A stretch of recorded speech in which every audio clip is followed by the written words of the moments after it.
Heart diseases మీద ఉన్న common myths గురించి మాట్లాడుకుందాం. అంటే కామన్గా ఉండే అపోహల గురించి. ఒకటి, చిన్న వయసులో హార్ట్ ప్రాబ్లమ్స్ రావు, హార్ట్ అటాక్ రాదు అన్నది. మనందరూ ఇప్పుడు సోషల్ మీడియా వల్ల చాలా వరకు అవేర్నెస్ వచ్చేసింది. కానీ యంగ్ ఏజ్లో కూడా, చిన్న వయసులో 30s, 40s ఏజ్లో కూడా హార్ట్ అటాక్స్, హార్ట్ డిసీజెస్ ఇప్పుడు చాలా తరచుగా చూస్తున్నాం. సెకండ్, స్మోకింగ్ ఒక సిగరెట్ కానీ 2 సిగరెట్లు కానీ తాగితే ఏం ప్రాబ్లం ఉండదు, పెట్టంతా కాల్చేస్తేనే ప్రాబ్లం అని అంటారు కొంతమంది, ఎస్పెషల్లీ స్మోక్ చేసేవాళ్ళు. అలా ఏం లేదండి. ఈవెన్ ఒక్క cigarette per day also heart disease కానీ హార్ట్ అటాక్ని కానీ కలగజేయచ్చు. Third, alcohol. ఎక్సెస్ ఆల్కహాల్ తాగడం హార్ట్కి మంచిది కాదు.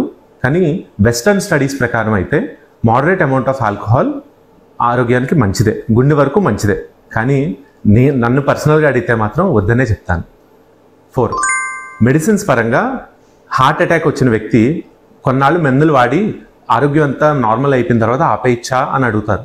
అలా ఉన్నప్పుడు యూజువల్గా అయితే మేము ఆపద్దనే చెప్తాము. కాకపోతే మందుల యొక్క డోసుని కానీ మందుల యొక్క సంఖ్యను కానీ తగ్గిస్తాం గ్రాడ్యువల్గా. 1 or 2 మెడిసిన్స్ మాత్రం లైఫ్ లాంగ్ వాడాల్సి ఉంటుంది. ఫైనల్ థింగ్, కొలెస్ట్రాల్ కానీ ఆయిల్ కానీ ఎక్కువ ఉండే ఫుడ్స్ తినడం వల్ల హార్ట్ అటాక్ వస్తుందా రాదా అన్న దాని మీద చాలా కాంట్రవర్సీ ఉంది. ఈ మధ్యకాలం వేరే సోషల్ మీడియా ఇన్ఫ్లుయెన్సర్స్ వల్ల వచ్చిన కన్ఫ్యూషన్ ఇది. యూజువల్గా అయితే ఆయిల్ ఎక్కువ ఉండే ఫుడ్స్ కానీ కొలెస్ట్రాల్ ఆర్ ఫ్యాట్ ఎక్కువ ఉండే ఫుడ్ని సాధ్యమైనంత వరకు అవాయిడే చేయాలి.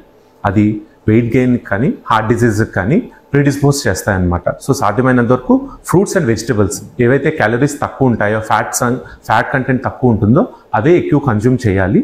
ఫాస్ట్ ఫుడ్స్, ఫ్యాట్ రిచ్ ఫుడ్స్ని మాత్రం సాధ్యమైనంత వరకు అవాయిడ్ చేయాల్సి ఉంటుంది.